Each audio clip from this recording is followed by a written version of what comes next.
Students, हम chapter को शुरू करते हैं अब। A wonderful old tale is told about the painter Wu Daozi. एक बहुत ही अद्भुत और पुरानी क्लासिक टेल कहानी बताई गई यहाँ पे पेंटर वू दाउजी की, who lived in the 18th century, जो कि 18th सेंचुरी में हुए थे, 8th सेंचुरी में हुए थे, 8वीं सदी में हुए थे।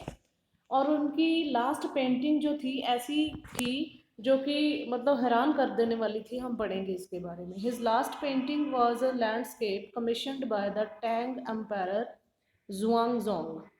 तो ये काम जो दिया गया था एक शासक ने, टैंग एक वंश हुई थी 8वीं सदी में, उसी 8वीं सदी की वंश में टैंग में से एक राजा हुआ था, शासक हुआ था जुआंगजोंग।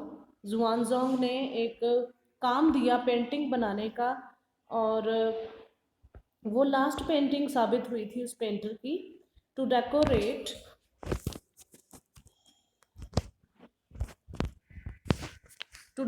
अ palace wall.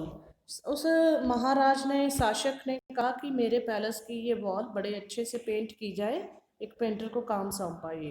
The master had hidden his work behind a screen. और उस मास्टर ने, पेंटर ने इतने अच्छे से वो पेंटिंग बनाई और उसके आगे उसने पर्दा लगा दिया, पर्दे के पीछे रहने दी painting. So only the empire would see it, ताकि एक शासक ही उसको देख पाए। For a long while the empire For a long while, the emperor admired the wonderful scene: discovery, forests, high mountains, waterfalls, clouds floating in an immense sky. So उसने इतने अच्छे से पेंटिंग बनाई ना, तो जब उसने, महाराज ने पेंटिंग वो देखी, वंडरफुल सीनरी उसके सामने आई, जिसमें उसने जंगल बनाए हुए थे, माउंटेन्स, बड़ी बड़ी पहाड़ियाँ बनाई हुई हैं, झरने बनाए हुए हैं, क्लाउड्स बनाए हुए हैं जो कि खुले आसमान में फ्लोट कर रहे थे, और हिली पाथ्स की तरफ, हिली रास्ता जो था पहाड़ी, वहाँ पे लोग जा रहे हैं, वहाँ पे बर्ड्स इन फ्लाइट, फ्लाइट ले रहे हैं, बर्ड्स उड़ रहे हैं। तो वो कहता है, look sire said the painter. वो कहता है कि इतना कुछ देखने के बाद अब यहाँ भी देखो महाराज। सायर मीन्स महाराज, इधर देखिए आप। मैंने यहाँ इस पेंटिंग में, in this cave at the foot of the mountain dwells a spirit. वो कहता है कि एक केव भी बनाई है, और इस केव के अंदर एक आत्मा मैंने दिखाई, शो की गई है, जो रहती है। पेंटर क्लैप करता है अपने हाथों को और उस केव का दरवाज़ा खुल जाता है, एंट्रेंस खुल जाता है। The inside is splendid. अंदर का नज़ारा बड़ा शानदार था उस गुफा का। Beyond anything words can convey. उसको वर्ड्स बयान ही नहीं कर सकते हैं उसको, जो उसने देखा वहाँ पे। And the painter entered the cave but the entrance closed behind him. अब वो वहाँ का जो पेंटर ने जब वहाँ का दरवाज़ा केव का खोला ताड़ी लगा के, तो वहाँ पे अंदर चला गया, उनके पीछे मतलब वहीं पे छिप गया, वैनिश हो गया। वॉल वॉल भी वैनिश हो गई वहाँ से। ठीक है। Now a trace of would houses brush was left. वहाँ पे सिर्फ उसका ब्रश रह गया पड़ा हुआ, कुछ चिन्ह नहीं बचा हुआ वहाँ पे। And the artist was never seen again in the world. और उस आर्टिस्ट को दोबारा कभी भी नहीं देखा गया। Such stories played an important part in China's classical education. ऐसी जो कहानियाँ होती हैं बहुत ही अच्छा रोल पैदा करती हैं बच्चों में, पढ़ाई के लिए एक भूमिका भी निभाती हैं, जो कि वहाँ के चाइनीज़ क्लासिकल एजुकेशन की। The books of Confucius and Zhuangzi, ये दोनों पर्सन जो है ना स्टूडेंट्स, कन्फ्यूशियस एंड जुआंगजी, ये भी अच्छे दार्शनिक हुए हैं चाइनीज़ थ्योरी में, जो मतलब कि इन्होंने भी बहुत अच्छा रोल प्ले किया है अपने चाइनाज़ को फ्लरिश करने में। तो इन्होंने हेल्प किया अध्यापकों की, मास्टर लोगों की, कि to guide his disciple in the right direction, कैसे अपने चेले को, अपने स्टूडेंट्स को एक राइट डायरेक्शन दिखानी है, बियॉन्ड द एनेक्डोट। ऐसी ही और बहुत सी कहानी हैं जो कि ये बयान करते हैं अपने बारे में। They are deeply revealing the spirit in which art was considered. बहुत सी ऐसी कहानियाँ हैं जिनमें बयान किया गया इनके आर्ट के बारे में। तो contrast the story for another famous one about a painter who wouldn't draw the I of a dragon he had painted. पहले तो स्टोरी ये थी कि वो केव थी फुट माउंटेन के पास, और खुल जाती है और वो पेंटर गायब भी हो जाता है।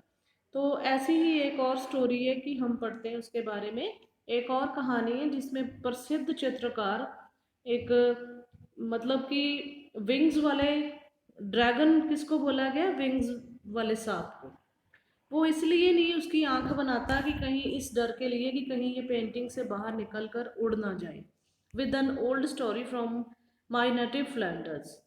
अब जितने भी वहाँ के फ्लैंडर्स से संबंध रखते हुए, मतलब फ्लैंडर्स का क्या है, नीदरलैंड, फ्रांस और बेल्जियम के कुछ हिस्सों को फ्लैंडर्स ही कहा जाता था उस सदी में।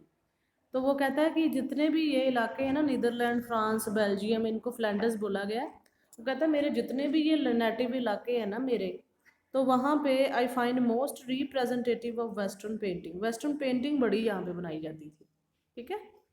और नेक्स्ट स्टोरी, और वहाँ का जो लोग थे ना, जब ड्रैगन की पेंटिंग बनाते थे, तो उस पेंटर ने क्या किया, फेमस पेंटर ने, उसने ड्रैगन की आई इसलिए नहीं बनाई कि कहीं ये, इसकी आंख अगर बना दी मैंने तो ये पेंटिंग से बाहर ही ना आ जाए, ये वहम था उसको। इतनी अच्छी फिगरेटिव पेंटिंग बनाते थे वेस्टर्न साइड के लोग। तो नेक्स्ट हम पढ़ते हैं 15th सेंचुरी में बेल्जियम का एक सिटी था एंटवर्प नाम का। एंटवर्प नाम के शहर में एक लोहार रहा करता था, ठीक है, ब्लैक स्मिथ रहा करता था, जिसका नाम कवेंटन मैट्सिस था। और उसको क्या होता है कि एक पेंटर की ही डॉटर से प्यार हो जाता है। The father would not accept a son in law in such a profession. और उसका फादर बिल्कुल नहीं मानेगा इस प्रोफेशन के लिए, ठीक है, इस बात के लिए कि उसका दामाद भी ऐसा हो जो पेंटर हो, वो नहीं चाहता। तो क्वेंटिन के दिमाग में क्या आता है, वो छिपके क्या करता है, स्टूडियो में आ जाता है उस चित्रकार, उस पेंटर के, मतलब डॉटर का फादर जो था ना, वो भी पेंटर था। वो नहीं चाहता था कोई मेरी डॉटर का हस्बैंड भी पेंटर हो। तो क्वेंटन छिपते छिपाते, स्नीक्ड वे में, स्नीक्ड मीन छिपके आना, इनटू पेंटर स्टूडियो, वो पेंटर के स्टूडियो में आता है और एक मक्खी बनाता है, पेंट करता है, लिस्ट जो पैनल लगा होता है वहाँ पे।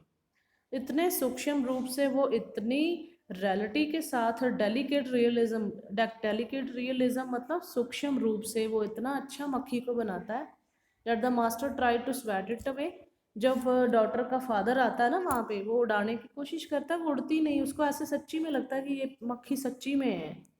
इमिजिएटली वो समझता है कि जिसने ये मक्खी बनाई है बड़ा महान कलाकार है, वो आए सामने मेरे। तो तभी वो जब जान पाता है ना, स्टूडियो में वापस देखता है कि ये तो क्वेंटस ने बनाई है, क्वेंटन मतलब इतना अच्छा शानदार पेंटर है। तो वो मान जाता है कि इतने अच्छे शानदार पेंटर की कला की मैं दाद देता हूँ, और मैं अपनी डॉटर के लिए राज़ी हूँ शादी करने के लिए इसके साथ। He married his beloved. इस तरीके से क्वेंटन अपनी पसंद की लड़की से शादी करता है and went on to become one of the most famous painters of his age. और अपनी एज में, उस एज में मतलब उस युग में, उस टाइम पे फेमस पेंटर माना गया है क्वेंटन मैट्सेस को। तो ये स्टोरीज थी जो कि इलस्ट्रेट करती हैं कि आर्ट को हमने कैसे देखना है, हमने आर्ट को समझना कैसे है परफेक्ट वे से। एल्यूजनिस्टिक लाइकनेस को यूरोप के जो समानता दिखाते हैं ये लोग, कैसे देखना है, the essence of inner life and spirit in Asia. तो जो हमारे एशिया साइड के लोग हैं, इंडियन लोग हैं, और भी कई देश आ जाते हैं एशिया में, तो वो पेंटिंग को कैसे देखते हैं, अंदर से देखते हैं वो, अब हम ये भी पढ़ेंगे। In the Chinese story the emperor commissions a painting and appreciates its outer appearance.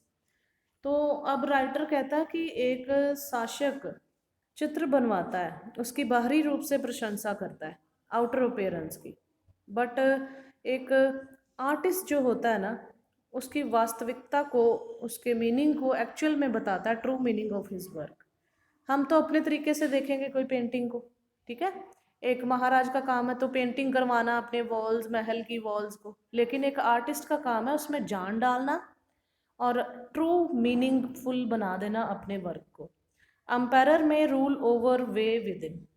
अब अंपायर किसी भी तरीके से काम ही बताएगा ना अपने बंदे को। And territory he has conquered, जिस टेरिटरी में वो काम कर रहा होगा, but only the artist knows the way within, let me show the way. अब राइटर कहता है कि मैं आपको रास्ता दिखाऊंगा कि कैसे वो अपने वे को हमने एंटर करवाता है। वो कहता है कि मुझे रास्ता दिखाना चाहिए कि कैसे हमने एक पेंटिंग में एंटर करना है। दाओ एक वर्ड है जिसका अर्थ होता है एक मार्ग। दो ढंग से इसका मीनिंग लेते हैं हम। एक तो मार्ग, एक जो ढंग होता है ब्रह्मांड को चलाने का, वो तरीका। मतलब कि दाओ के नाम दो मीनिंग है, एक तो रास्ता, एक मेथड। एक रास्ता दिखाना, एक विधि यूज करना। The mysterious works of the universe. जितने भी पेंटर्स हुए ना वो बड़े मिस्टीरियस तरीके से पेंटिंग किया करते थे। The painting is gone.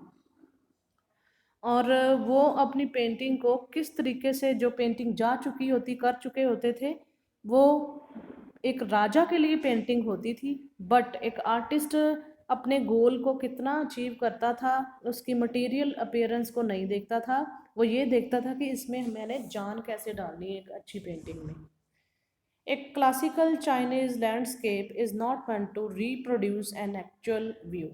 एक जो पुरानी चाइनीज लैंडस्केप है ना, प्राकृतिक चित्र होते थे, उनका लक्ष्य सिर्फ चित्र बनाना नहीं होता था, बल्कि एज वुड वेस्टर्न फिगरेटिव पेंटिंग ऐसे तरीके से बनाना था कि वो अच्छे तरीके से उसको डिस्प्ले कर पाए।